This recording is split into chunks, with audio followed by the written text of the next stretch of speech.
அண்மை செய்தியை பார்த்து வருகிறோம். மதுரை ஆதீனத்தின் முன்ஜாமீனை ரத்து செய்ய கோரும் மனுவை இன்று சென்னை உயர்நீதிமன்றம் விசாரிக்க இருக்கிறது. அண்மை செய்தியாக பார்த்து வருகிறோம்.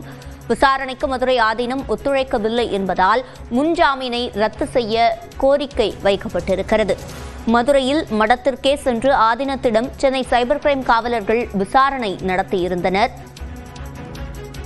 இந்நிலையில் மதுரை ஆதீனத்தின் முன்ஜாமீனை ரத்து செய்ய கோரும் மனுவை இன்று சென்னை உயர்நீதிமன்றம் விசாரிக்கிறது. கூடுதல் விவரங்களை செய்தியாளர் மதனிடம் கேட்கலாம். மதன், விவரங்கள்.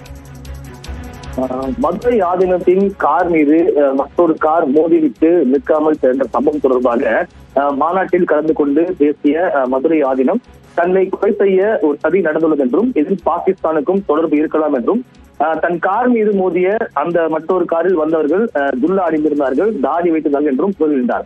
இந்த ஒரு பேச்சானது சமூக வலைதளங்களில் மிகவும் பரபரப்பாக பேசப்பட்டது. இந்த நிலையில்தான் இவருடைய இந்த பேச்சு இரண்டு மதத்தினரிடையே குழப்பத்தையும் மோதலையும் உருவாக்கும் வகையில் இருப்பதாக கூறி சென்னையை சேர்ந்த சென்னை சைபர் கிரைம் காவல்துறையில் புகார் அளித்தார். அதன்படி அவர் மீது ஆதீனத்துக்கு எதிராக 4 பிரிவுகளின் கீழ் வழக்கு பதிவு செய்யப்பட்டது. ஏற்கனவே தனக்கு முன்ஜாமீன் வழங்க வேண்டும் என்று உயர்நீதிமன்றத்தில் ஆதீனம் வழக்கு தொடர்ந்தார். அதன் நிபந்தனை முன்ஜாமீனும் வழங்கப்பட்டு, அதாவது அவருடைய வயதை சுட்டிக்காட்டி விசாரணை அதிகாரிகள் அவர் இருக்கும் இடத்தில் நேரில் சென்று விசாரணை செய்து கொள்ள வேண்டும், அவரை வேறு எங்கும் அழைக்கக்கூடாது விசாரணைக்காக என்று ஒரு நிபந்தனை விதிக்கப்பட்டது.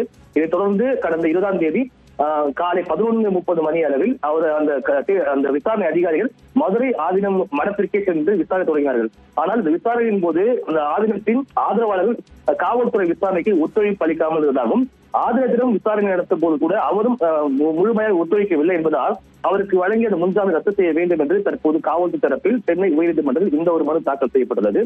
இந்த மனு இன்று நீதிபதி நிர்மல்குமார் முன்பு விசாரணைக்கு வர உள்ளது. விவரங்களை வழங்கியமைக்கு நன்றி மதன்.